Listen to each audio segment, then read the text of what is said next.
No. One piece. Ah, 180. Yeah. One piece 180. Diyos ko, paano ba bumaba, guys? Diyos ko, guys, nakakaloka. Paano ba bumaba?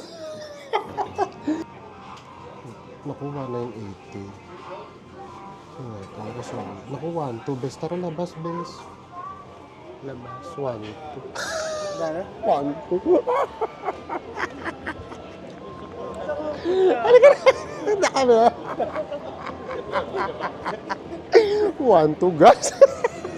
Tara, hindi na pala kami magpo-food trip, guys. Hindi na pala talaga. I just want us to go. Drop everything and just go. Hello everyone! Konnichiwa! From Tokyo, Japan! Nandito pa rin tayo. And now, pupunta naman tayo ng Ueno Market. Dito tayo galing, guys. Ang ganda nitong anong to. Ano ba tawag dyan? Overpass? Oo. Tapos ang ganda nung vibe dito. Ito puro na to mga restaurants, guys. Ayan. And then ito rin nandito. Yung nasa may gilid. So guys, eto totoo ha, magpapaka-honest kami. Nung first day namin dito sa may Japan, hindi naman kasi kaagad kami bumongga ng vlog. So ninanamnam pa lang namin yung vibe. Tapos nagkakatingin na kami ni Enzo. Tapos yung napunta pa nga pala namin doon sa may Asakusa, di ba parang kasing Makati siya. So tinatanong ko kay Enzo, sabi ko, kamusta sa'yo yung Japan so far? Ano sabi mo? Para siyang... Ang sabi ko sa kanya, para namang siyang normal lang, para naman siyang Hong Kong lang din. Yes, tapos ako sabi ko, hindi actually para siyang Taiwan, parang ganun. Pero guys, ngayon, pang third day namin, no. Ibang-iba. We are loving Japan. Iba talaga. Imagine mo, habang nasalita ako, may trains here. Tapos tignan nyo to. Guys, ito yung mga tawid-tawiran. Grabe, ma-amaze ka talaga, ma-overwhelm ka. So no, hindi natin pwedeng i-compare yung Japan sa may Taiwan at saka sa may Hong Kong. Talaga. So ngayon naintindihan ko na kung bakit kayo nagpapabalik-balik dito. Ganun talaga. Una kasi talaga iniisip namin, ano ba yan? Parang hindi naman ganun. Parang tsinatsaring lang nila tayo. Pero ngayon naiintindihan na namin. Kung hindi lang ganun kamahal dito, naku, baka mga 30 days kaya. Oo, grabe. Ito yung vibe na ang hirap i-explain. Teka lang, sige, kapag kami tumawid ulit, ipapakita namin. Tapos kapag kami dumaan na train, mararamdaman ninyo, oh my gosh, Japan, ibang bansa talaga siya. Oh guys, ito na yung sinasabi namin sa inyo, guys. Oh, di ba, may tumatawid, may dumadaan na trains. Grabe, ang ganda niyang tignan. So ngayon, kapag sinabing Japan, totoo nga, ibang bansa. Doon tayo pupunta. Papakita ko sa inyo, ang daming tao doon, guys. Ayan, ipapakita ko sa inyo kung gaano siya karaming tao. Ayan, doon sa may market. Ayan, yan yung market na pupuntahan natin. Ang daming tao doon. So, di ba? Guys, tara na, tawid na tayo. Pupunta na tayo sa may Ameyayo Kocho.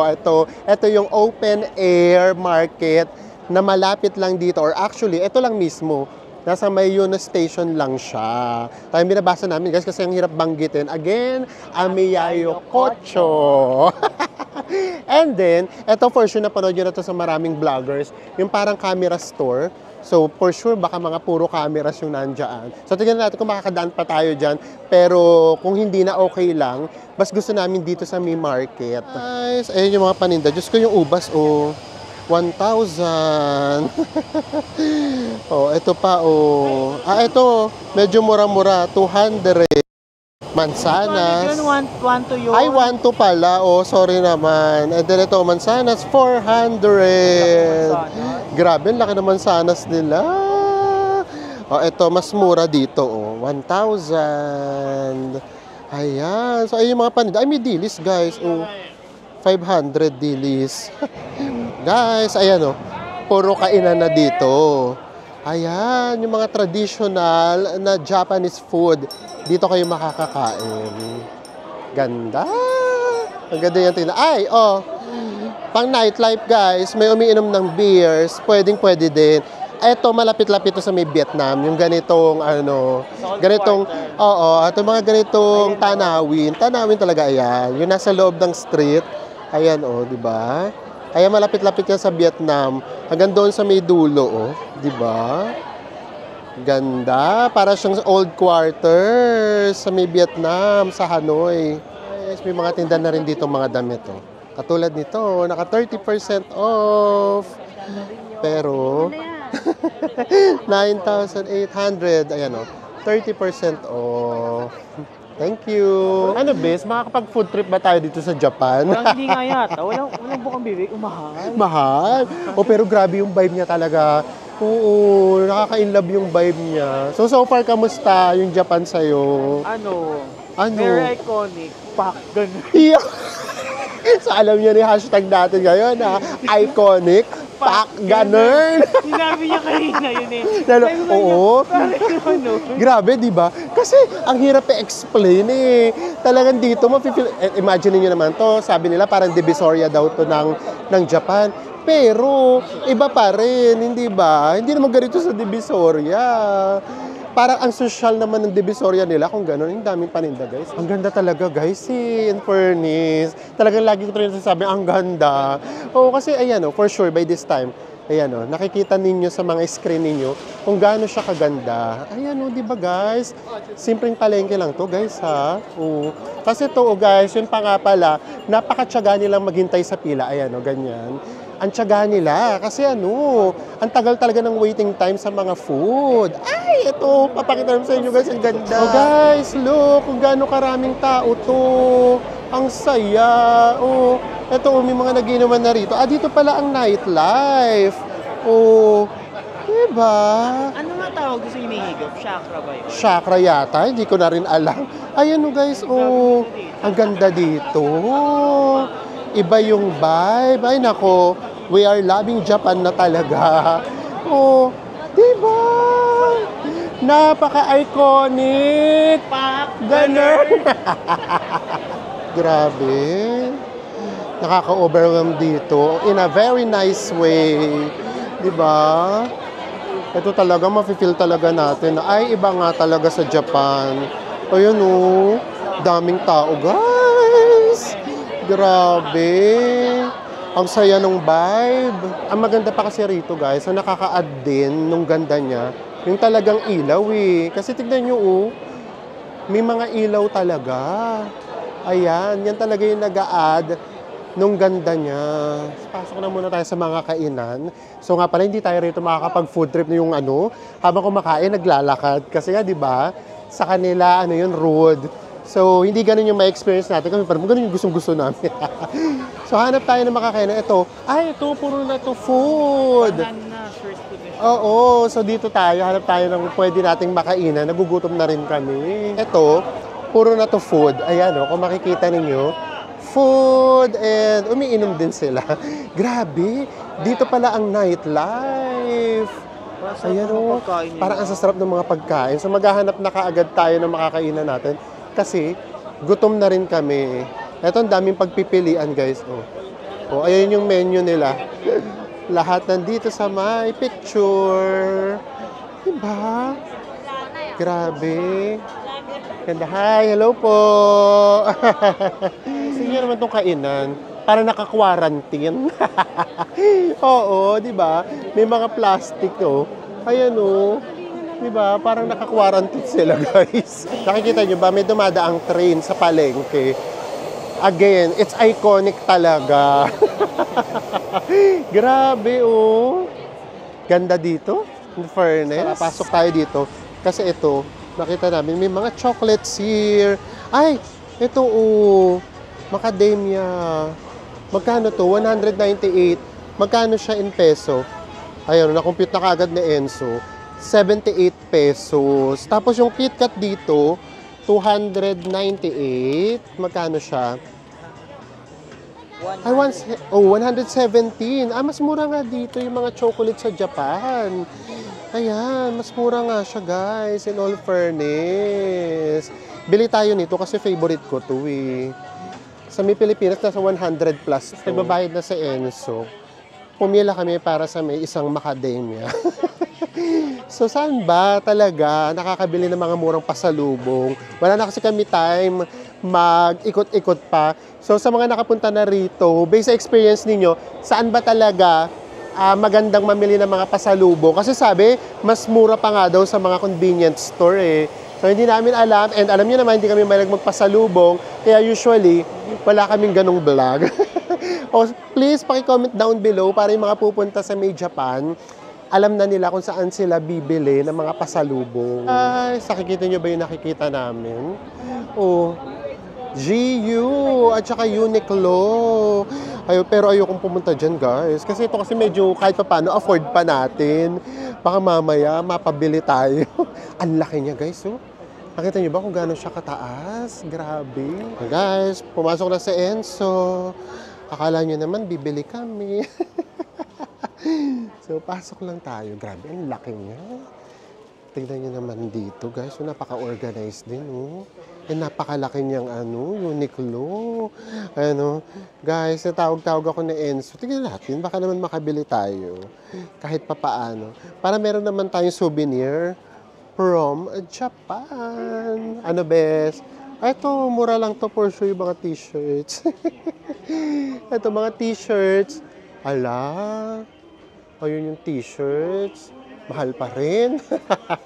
Sabihin ako sa'yo. Ano yun? Sa tayo. Labas na tayo. Oo. Diyos ko. Ayan, sa inyong mga mahilig mag-shopping, punta lang kayo dito. Diyos ko, ang laki nitong Uniqlo na to, guys. Kami kasi talaga kami mahilig sa mga shopping. Ito nga yung totoo. Yung damit lang namin, pang 5 to 6 days lang. 10 days kami dito. Oo, paano nga pala yun? Oo. Alam nyo na kung anong gagawin namin. Ngayon pala magpe-press release na kami. It's either magja-jacket na lang kami na magja-jacket or uulit. Ganun lang naman yun. Kasi pwede naman maglaba rito. Yung nga pala, ang dali lang din dito kasi meron nga pala ritong mga washing machines. And ako rin naman, guys, umuulit. Eto, pakita ko. Best, papakita ko sa kanila yung pants ko. Ito yung pants ko. Pang 2-day-old niya na. Oo, pang 2-day-old niya na. Pangalawang suot ko na. Bakit naman? Hindi naman halata yung pants, di ba? So tara, hanap na tayo ng makakainan natin. Wali, hindi talaga kami makakapag-shopping, guys. Sure na sure. Look, ito na si Enzo. Hindi na makatiis, pumila na. Gusto niya na daw octopus dumpling. Ano tawag dyan? Takoyaki. Ilan bibilin mo? Yung 4 na peraso lang.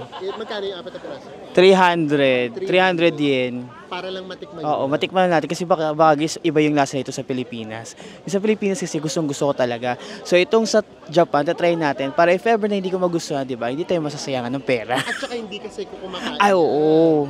At saka parang mas marami pa tayong matikman para mamaya pag tumigil pa tayo, hindi pa tayo ganun kabusog. Yan ay kung makakatikim tayo sa mahal. Tsaka na ang haba din ng pila, guys. Takoyaki na lang, pati takoyaki dito pinipilahan na din.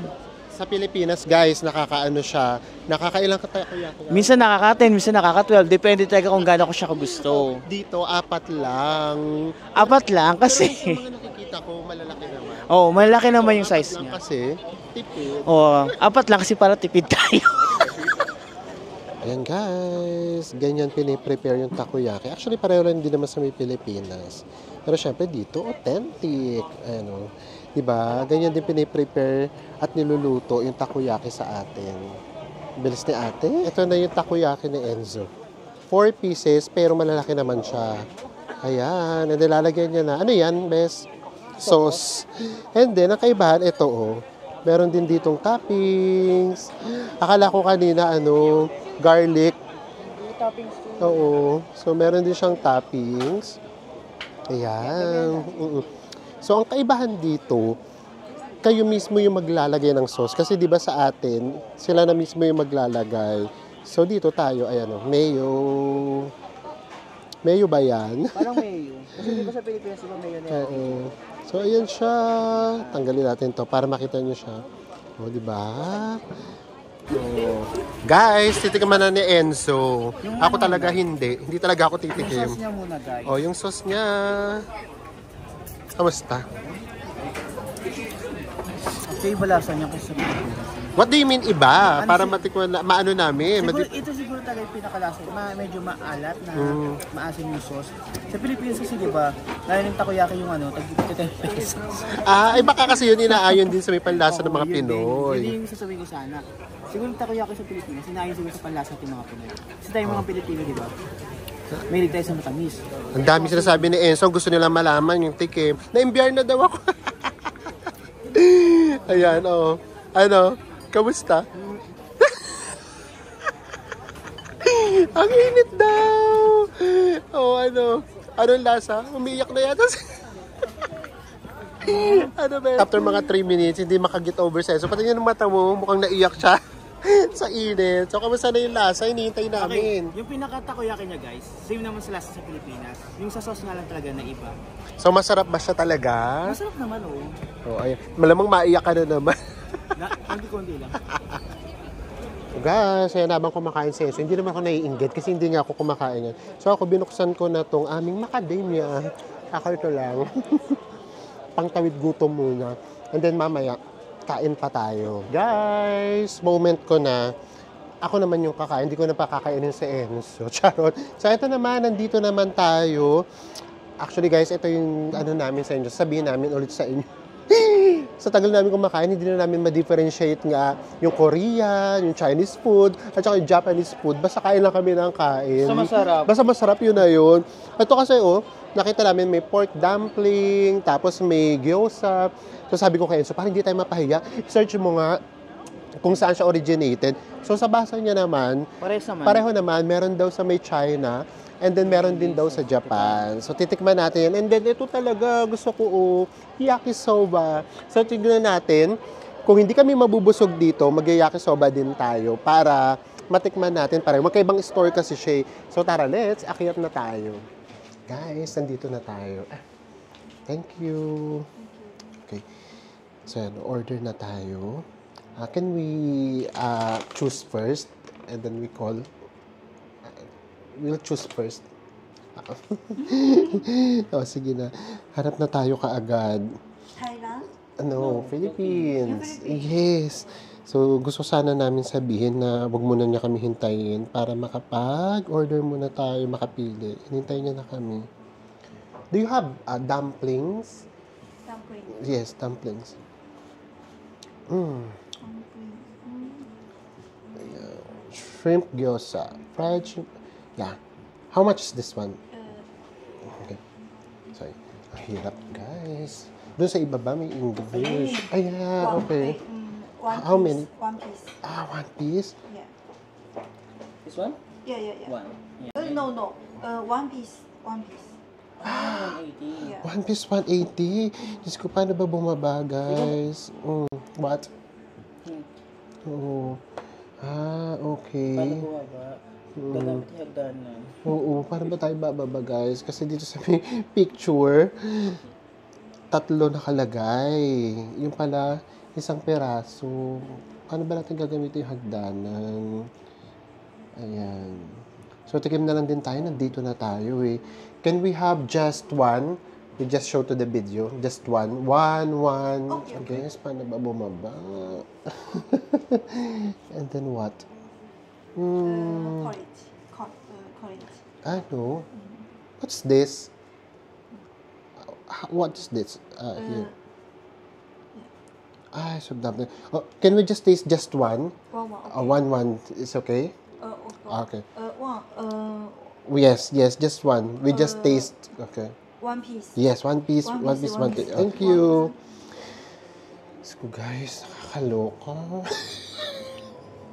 Paano ba bumaba? Oo, kasi sa may picture, nakalagay kasi 3, kahit dun sa may baba. Ayan.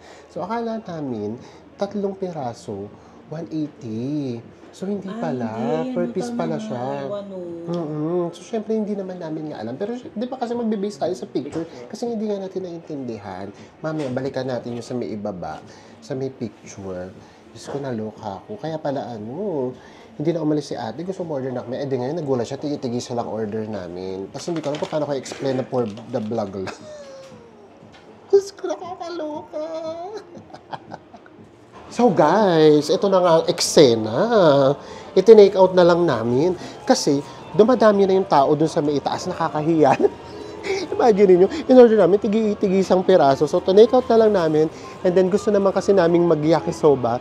So, dito na lang namin kakainin. Diba? So, tara, mag-yakisoba tayo. Kasi talagang gusto ko rin matikman yung authentic na yakisoba dito mismo sa may Japan. So, tara na, dito tayo. Nakuha na yung 80.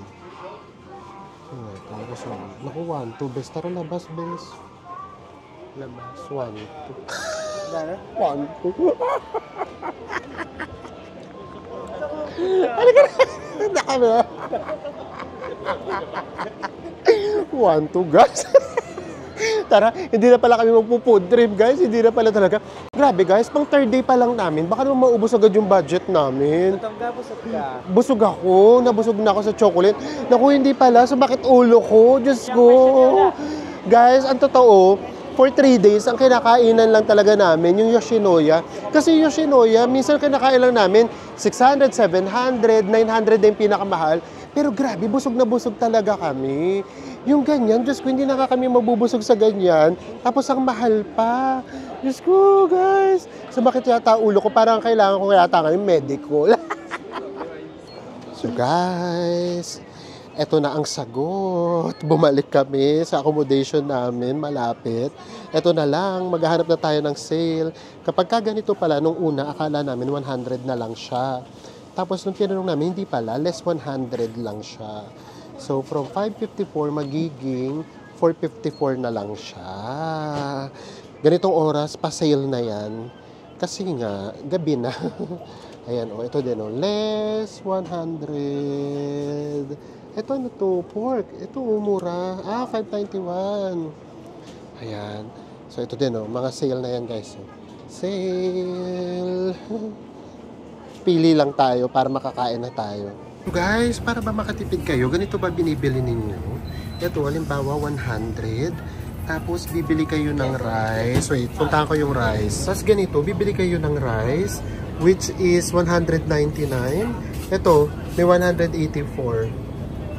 Ganyan pa ginagawa nyo para makatipid sa mga 7-Eleven at saka sa may Family Mart. Surprise, guys! Bumalik na kami sa may room.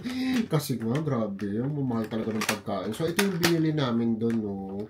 Look, guys, 3 piraso lang siya.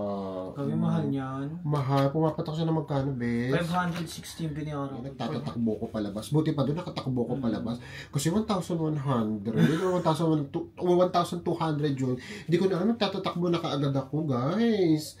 And then, ang ginawa namin, ito na yun nga. Nag-Family Mart kami. Ayan. So yun nga, ano ba ginagawa nyo doon? Nakita nyo ba kanina? Or ganito. Kasi guys, ako kung kami lang tatanungin, ano ba? Ito, binayaran namin siya ng 1,000. Kulang-kulang 1,100. Kasi nga nakasale na yun, ha? Partida yun, nakasale na yun. So, pumapatak rin siya ng parang 500, 550. Samantalang sa may Yoshinoya, ang nakakain lang namin, minsan 600. Tapos yun, ano na rin yun, marami na rin chicken, 3, 4 na piraso. Tapos yung rice, as in malaki. So, at saka ano, diba? Sa Yoshinoya, diba? Pwede diba magpa-refill ng rice? Parang, pero naiya kami magtanong. Kaya ginagawa namin, large na kaagad yung rice namin. So, paano ba kayo nakakatipid? Kasi sabi nyo, nakakatipid kayo. Paano ba? Ano bang technique? Kasi yun, kung bibili kayo nung gano'n, yung pinakita ko sa inyo kanina, yes, mga 200 something lang yun. Para sa mga mahihina kumain, pwede yun. Oh, shit. Oo, pero sa amin kasi, medyo malakas kami kumain. So, kung ang mangyayari, magdadalawang rice kami. So, parang magiging kulang-kulang 400 din siya. Oo. Kasi yung rice, 148, di ba? Oo. Times 2, Baka mga ganun almost na din. 300. Tapos, Yes. So, paano ba kayo nakakatipid? So, ako, kung ganitong mga meal, yung ganito, hindi na lang din. Mag-Yoshinoya na lang ako. Yoshinoya, fresh pa yung kakainin natin, hindi tayo magma-microwave. At hindi kami maghihintay ng ng gabing-gabi para magka-sale ng 100 pesos. Diyos ko, 100 yen? Ay, 100 yen, diba? So, dito na lang tayo. Nakakayaba yung ginawa namin, guys. Pasensya na, ha? Kasi, 3rd day pa lang kasi namin. Kailangan namin magtipid. Kasi meron pa kami 7 araw na na-stay dito sa Japan. Baka mamaya, tumodo kami. Tapos, umiyak naman kami pa uwi. So, diba, pwede naman magtipid. Yung dun sa may pinagbilan natin, mag-gyosa-gyosa na yan, hindi na kami nakatakbo kasi nakaupo na kami. So, yung dun sa may Yoshinoya tuloy. Buti dun sa may yakisoba, wala namang bantay. Oo, kasi buti may inassist siya. So, pwede pang tumakbo takbo. Di, pero di ba, pagpasok sa yakisoba, nakita kagad natin yung in-order ng lalaki. Sabi ko, bakit patay, ganun? 3,000 kagad. So, tikman na nga natin yung kagat-kagat lang kami, guys, para si Enzo na yung titikim sa susunod. So, ito siguro yung Dim sum. Oo, na pork. So, tikman natin, ha. Hmm? In fairness, ang sarap naman guys. Diyos ko, 180 naman kasi. Ang sarap naman guys, promise. So, pero 180 nga. Kasi ito naman yung gyoza. Kagat-kagat lang tuloy kami ni Enzo. Super Yung isa yata yung tipid. gyoza. Ito ba? Oo. Oo. Ito nga, sorry. Ito pala yung Taiwanese na something yung meron tong sabaw sa loob. Yung ang tawag ito sa may Xiaolongbao? Oo, parang ganun. Xiaolongbao. Ba yun? Xiaolongbao. Xiaolongbao. Ito naman yung gyoza. Tikman lang din natin. Masarap. Sarap din. Kasi nga, 180. Ito ang Xiaolongbao. Ito yung may sa loob. Merong May sabaw. may sabaw. So, ganun din siya. Actually, yung Xiaolongbao at saka naman kasi yung pork dumpling, parang pareho lang din naman sila. So, ngayon, titikman naman natin itong chicken sa may Family Mart. Kasi guys, yung chicken dun sa may Yoshinoya, Grabe, panalo. mantong, tapos yung loob niya, juicy. Yun nga kasi freshly cooked. Cook. So, ito, tikman natin. Laps na. Hindi naman. Okay naman, masarap din naman. Masarap din naman. Pero nga, hindi lang siya freshly cooked. So, kung kami yung tatanungin, kung ito yung ginagawa ninyo ha, parang sa amin, parang mas okay sa may Yoshinoya. Pero nga, kung iba yung technique ninyo, please, paki-comment down below nyo para yung mga pupunta dito, magkaroon sila ng idea. Kasi hindi talaga namin alam. Kasi ilang beses na kami nagtatry mag 7-Eleven, pero pag tinitingnan namin yung presyo, minsan 100 lang yung 100 yen. So, parang mga 50 pesos or, hindi, wala. Mga nasa 40 pesos lang yata yung. So, parang nangihinayang naman kami na 40 pesos na matitipid namin. Tapos 7-Eleven. At sale pa yun. So, ayun siya. Kayo, ano ba yung technique ninyo? I-share ninyo sa amin, guys, o sa mga pupunta. So, ayan guys. Pasensya na kayo, ha? Wala bang kakwenta-kwenta yung naging vlog namin today. Grabe naman At least, yun naman yung totoong nangyayari yung sa amin. Ang pagkakaiba lang, ibinlog namin this time. Pero ganoon din talaga kami. Minsan yung pumapasok kami sa loob, tapos pag nakita na namin yung presyo, ay labas. Kaya alam namin hindi pa kami mayaman, guys. Kasi, kapag mayaman ka na, wala ka nang pakialam sa may presyo, diba? So kami hindi pa. Talaga kapag nakita namin yung presyo, tapos takbo. Yung sa may kanina lang, nahiya lang kami lumabas. Pero kung sa may Pilipinas, yung tumakbo na sana talaga kami.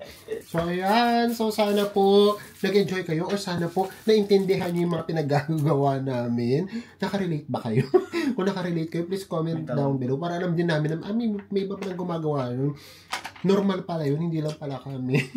Magkita-kita po ulit tayo sa mga susunod pa nating Japan Travel Vlogs. Bye everyone!